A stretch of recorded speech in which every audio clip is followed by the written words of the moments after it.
যে বয়সে বেশিরভাগ শিশু খেলনা গাড়ি ঠেলে কিংবা কার্টুনে ডুবে থাকে, সেই বয়সেই স্নুকার টেবিলে ইতিহাস গড়ল এক খুদে।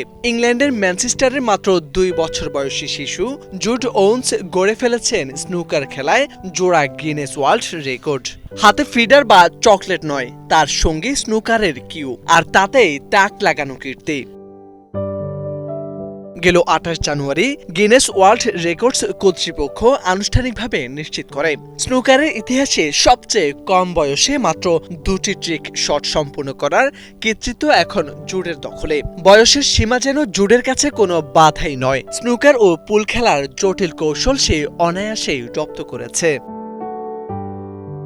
বিভিন্ন সংবাদ মাধ্যমের সূত্রে জানা গেছে, জুডের স্নুকার যাত্রার শুরুটা হয়েছিল একেবারেই ঘরোয়া পরিবেশে। বাবা লুক ওয়েন্স ছেলের জন্য একটি ছোট পুল টেবিল কিনে আনে। কিউ হাতে নিয়ে জুড যেভাবে নিখুঁতভাবে শট খেলতে শুরু করে, তাতে অবাক হন তার বাবা। ছেলের খেলার ভিডিও সামাজিক যোগাযোগ মাধ্যমে ছড়িয়ে পড়তেই মুহূর্তেই ভাইরাল হয়ে যায়। উচ্চতায় টেবিল পর্যন্ত না পৌঁছাতে পারায় শুরুতে বার স্টুলে দাঁড়িয়ে শট নিত জুড। পরে রান্নাঘরের একটি বিশেষ টুল ব্যবহার করে তার জন্য স্থায়ী ব্যবস্থা করা হয়। সেখান থেকেই এখন একের পর এক নিখুঁত শটে দর্শকদের মুগ্ধ করেছে এই খুদে প্রতিভা।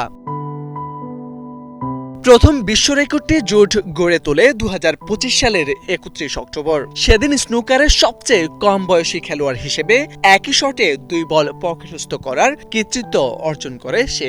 এর ঠিক 41 দিন পর 12 অক্টোবর পুল টেবিলে ব্যাংক শট সফলভাবে সম্পূর্ণ করে নিজের নামের পাশে যুক্ত করে দ্বিতীয় Guinness record.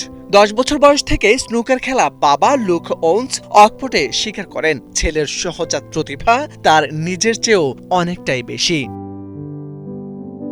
Morshed Alam, Bangla vision.